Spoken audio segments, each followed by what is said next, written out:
Hello. And welcome to our part of our celebration for celebrating Judith Wolf's life and times. I want to thank you all for coming. Today we're going to have the three of us kids say something about Judith up here at the place where we're going to put product placement, her ashes. And then we'll have a chance to go down to the big farmhouse and have lunch together and hear all your stories about her and hopefully laugh a lot about what a wonderful person she was. So there's more to come. And I'm going to start this off by passing the urn, so to say, to my eldest brother Mike, who is going to kick off the Festivities. the fun-roll. So everybody knows an aspect of my mom. What people may not realize is that during her life she controlled the greatest technology that the world has ever seen. She was in control of the most powerful weapon that the world has ever seen. And she was also master of the greatest force that the world has ever seen. The technology was the magic television set. Oh, Jesus Christ. We grew up in a household that had the magic television set, and whenever we kids did something wrong, Mom always knew. And you know, she'd say, "Did you do your homework?" And I'd say, "Yes." And she said, "No, you were reading. You didn't do your homework." I'd say, "How did you know?" That's the world's stupidest thing that you can say. How did you know? I was stupid. But even in a world without a magic television set, but she had the magic television set and she was able to use it. And this morning, as I was thinking about this, I suddenly realized something that people probably who didn't know Mom were aware. The reason that Osama bin Laden was caught was because of Mom. She, after years of failure, she probably looked at her magic television set, found where he was, passed the word on to the government, and 3 years later they figured it out and went and got him.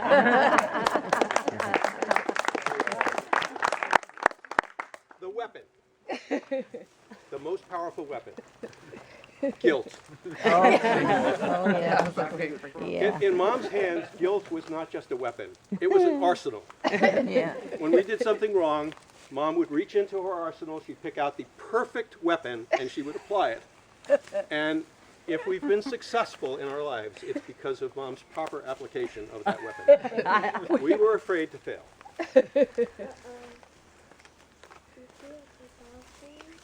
I think about an alternate reality, an alternate future in which Mom became the President of the United States. Her first term, she goes down to the to deliver her first State of the Union address. She stands up in front of the Congress, the cameras are on her, she's talking to the American people. She doesn't say a word. She gives them the look. The look was the most powerful weapon in the entire arsenal. If we'd really done something bad, we got the look. The look was so terrific that it would actually shrink you. The last time I got the look, I was a grown man, I was 6 feet tall. I walked in the door, I got the look, I walked out under the door. So she'd stand in front of the American people and she'd look at Congress and she'd give them the look. And then she'd look into the camera and she'd give us all the look. And then she'd turn and walk away. And Congress would say, "Holy shit, we gotta do something about this." And the American people would say, "We gotta get together, we gotta fix this problem." 6 months later, the national debt would be paid off, the environment would be fine, world hunger would be solved, the world would be at peace. Regrettably, that didn't happen. The most powerful force, she was also a master of, and that was laughter. She taught us to laugh at everything. We laugh at life, we laugh at the vagaries, we laugh at death, we laugh at stuff. And I remember her saying when bad things would happen, she'd say, "You know, someday you'll look back and you'll laugh about this." And we always did. We came to do it. Yesterday, Mark and I were driving in the car. Z and Mark and I had been telling each other mom stories, and Mark and I were telling each other bad mom stories. And there are some bad mom stories. Yes. There are a couple. So I'm telling the story. about this one time when I used to be a complete obvious wuss. You know, she would challenge me and I'd burst into tears and cry. I'm still a wuss, but I hide it better. And so I got into something with her, and I said to her, "You can't make me cry." Oh my God. Big mistake. Big mistake. She jumped on me, hit me, knocked me down, bit my ear. I cried. Mark says, "That's nothing." One time I was talking to Mom, and she got mad at me, and she hit me, and I said, "Is that the best you've got?" And she had a lot better. But the thing that's great about it is, I mean, these were kind of horrific stories in a certain context, but here's Mark and I, we're driving along, and we're laughing about this stuff. And that's part of what she taught us. She taught us to laugh. In her late days, all of the things about her that were rough. I mean, she grew up in a rough neighborhood. She had a rough childhood. She grew up with her dad having abandoned the family, and she raised us. She's responsible for a bunch of grandkids and great grandkids, and she taught us laughter. And I hope that's a gift that I can pass on to everybody in her name. So thanks. As eloquent as my brother, and I didn't study all my lines, so I have to. It's something really to see everyone here, and it really is a tribute to who my mom was. We've got people that have come in from literally all over the country just to pay respect and remember the person she was. I was debating about whether I was going to say this or not, and it sounds a little crass, but I have to say that I'm happy that Mom is gone. Sounds horrible, but you have to understand why I say that. The last maybe 10 years or so, Mom lived with us, and she was always so positive, always smiling, always happy. And she was that person that's always got her glass half full. Me, on the other hand, No, dude. Completely empty.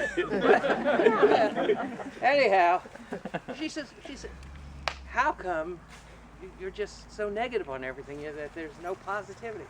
I said, Mom, there's got to be balance in the world. You're so darn happy all the time that I've got to be miserable to just keep the balance. Well, now that she's gone, that happiness is gone, so I've got to make Buck up, more Bob. balance, and I've got to be happy. I will smile once. We're still going to call you Grumps, though. Everyone knows how smart Mom was, and people that would meet her would ask her about her education, and her education really was limited, but she'd tell everyone she went through MIT.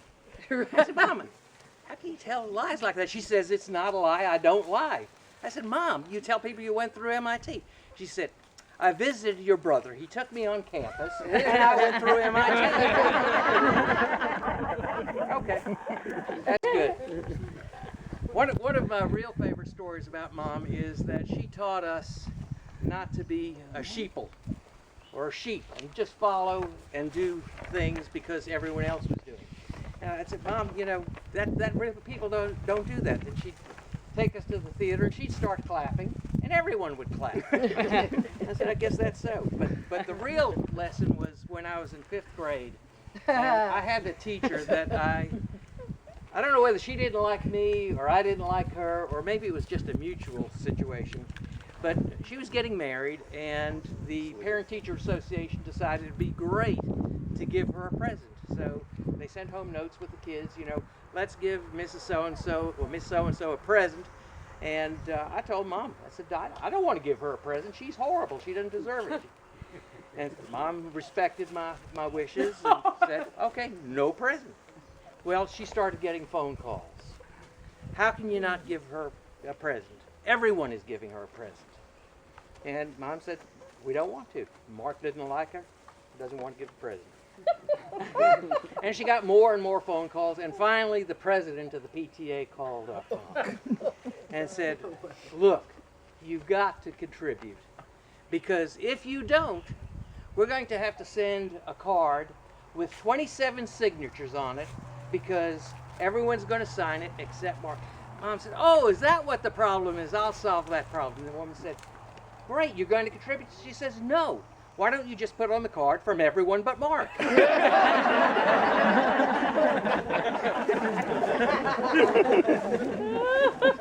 Another thing about crossword puzzles and learning words. The thing that I really hated, and I'm sure my kids hate too because I passed it on to them, was when I used a word and they didn't understand it, was go look it up in the dictionary.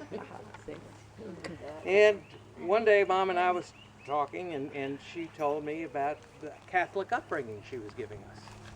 How can we be getting a Catholic upbringing? We're Jewish. Go look it up in the dictionary. So to my surprise, I did look it up in the dictionary. And do you know the definition of Catholic? All-knowing.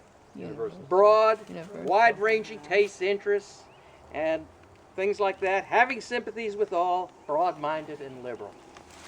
So I guess she did give us a Catholic upbringing, because we did do lots of different things. We went to lots of different restaurants of different ethnicities, learned to eat different foods. We always had to taste it. Didn't always have to eat it, but had to taste it. Cultivated taste. Went to different churches to learn other religions, and it was just wonderful.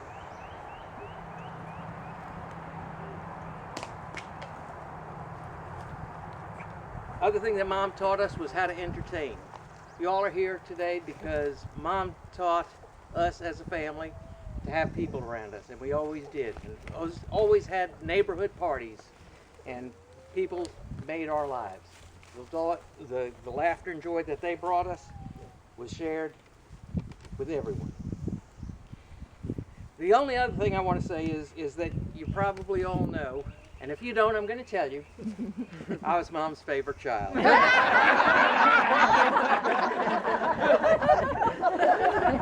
And we agree. She thought I was wonderful. Many times she said I was her savior, this and that. And the only thing I really want to say is that I hope I'll be half the person my mom thinks I was.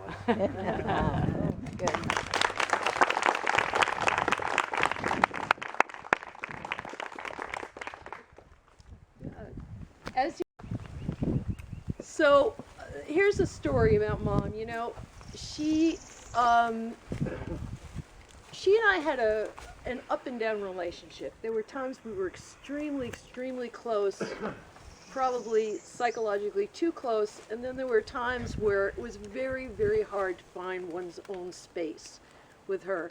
Hence, I moved to California, which was 3,000 miles, was just about far enough. And still, she had a very big influence on my life, and you know, her approval really mattered a lot to me. And one of the things that when I got older was I said, well, okay, you know, somebody said, oh, look, the two queens. You know, I'm already a grown woman. And Mom said, she can't be the queen. I'm the queen. And that really summed up our relationship. And I said, and she said, you can be the princess. Maybe. And I said, no, Mom, how about this? I live on the West Coast. I'll be the queen of the West. You're on the East Coast. You can be the queen of the East. She thought about it for a moment and then agreed it would be okay. So that was her big move in life. So And now you're the queen of all of it. And all day today, everybody says I've been channeling Judith. So whatever. So Mark said some of the things, and Mike said some of the things, the same things that I would say, you know, about Mom having a huge influence on our lives. A huge influence not only on our lives, but the way that she was generous with people.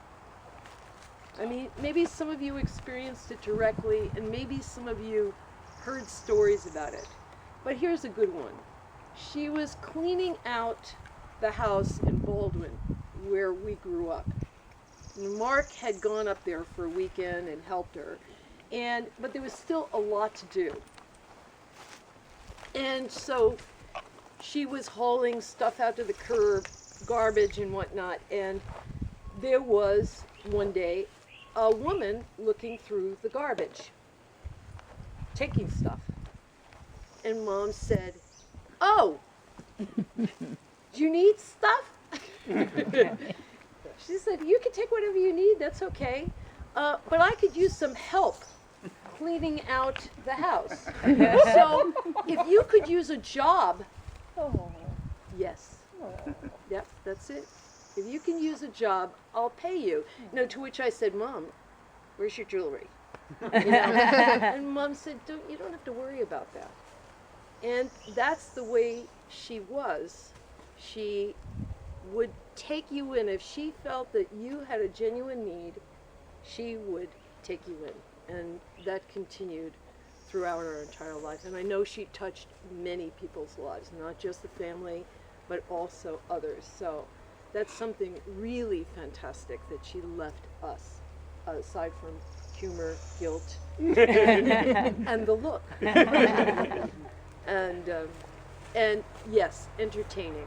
And another great story about Mom taking people in is we were kids and we were going to the TWA terminal at JFK, which was really an extraordinary terminal at one time. Very, very beautiful. And we were just there hanging out that night. And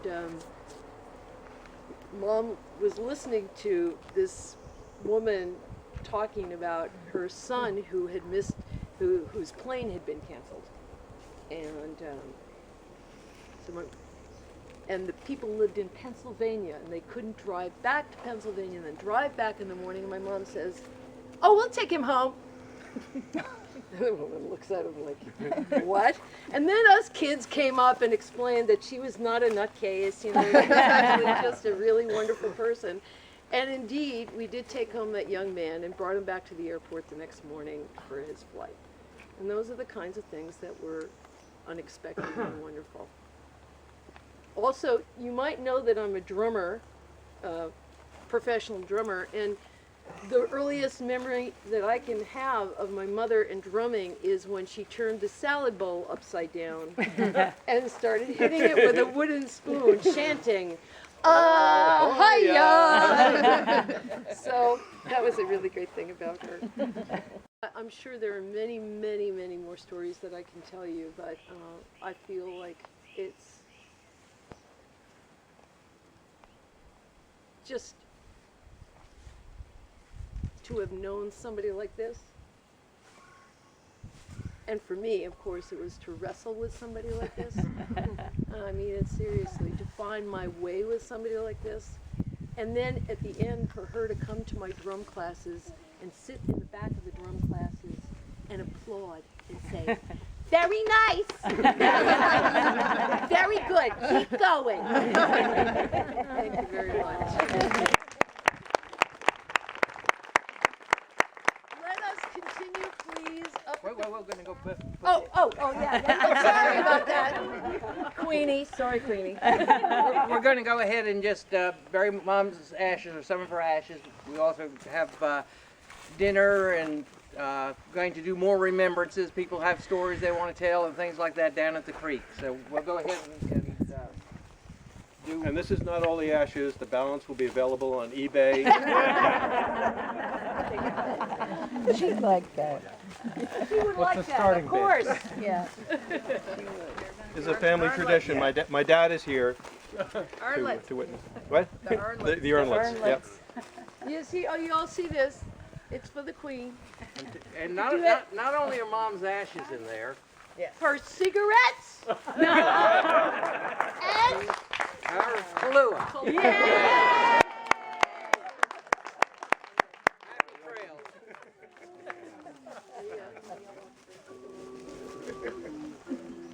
Our lighter that she could never find.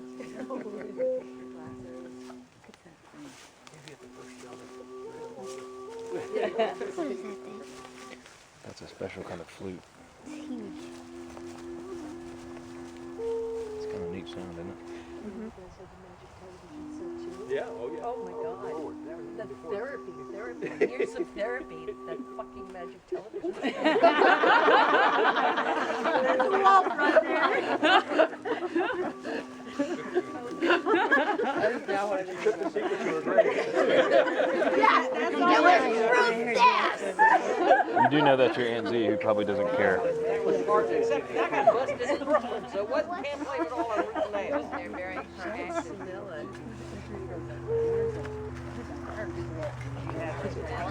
Her mother's actually there too, right spot. Pan shot. Daddy, I want you to buy me a violin. It's not the time, dear. Look out. Later. Look out. Happy trails.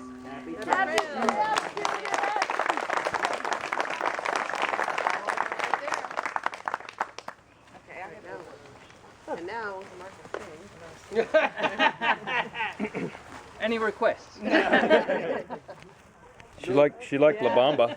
Eye of the tiger. La Bamba. Grandma liked La Bamba. Oh, I thought you said Obama. La Bamba. Wait a minute, yes, one previous thing. Hey! Do it. Bottoms up! She loves fried Russians. What's her favorite drink? So we're drinking hard Russia. These are her favorite drinks. Yeah. One drink, one drink. To each his own. Each his own. That was another one.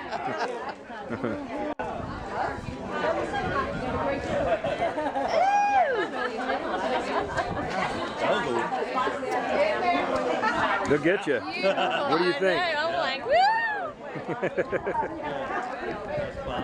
We love you, Mom. We love you. She gave us a good day. Hell, this was good.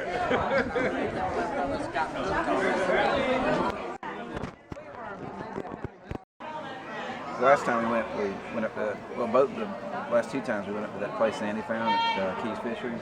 And did she tell you about that? The marathon? No. They won't have it now because stone crab season. Oh, Yeah, $1.25 claws. yeah. We took They it- don't have it now. We took it with 8 people up there on our last trip. We're videoing it, so you better do something good. Lori, do something good. Do something good. It's on video. Oh, I'm definitely waiting. Joe. Wait. Oh, Yeah, don't come back. You'll hit the tree. And make sure you make it past right there because if not, it hurts. yeah. If not, you hit that big rock that's down there. Is this the first time you've ever gone this swing? Past the rock. This swing, I've gone on a lot. And be careful. That water's got a... Wait a minute. You got all these people anticipating. Let's go. Lori! Lori! Go. First time. Go. Yeah. Go for it. Go for it. Don't break. Go! Jump up, put your feet on. 2, 1, Go. 2, 3. Hey, yo, just a minute. Drop. Oh, Fred. I would have loved it. No, I'm not going in. Next. Yeah, exactly. Hey, there you go. What'd you think, girls? There it is, right there. Nobody else? You got it? Yeah, we got someone. Look at those cuties. Oh, you guys gotta do it. Kevin's standing on the Backflip. I got the camera rolling. backfoot. I don't know about Backflip. Just go straight backwards. Straight backwards. Straight back all the way.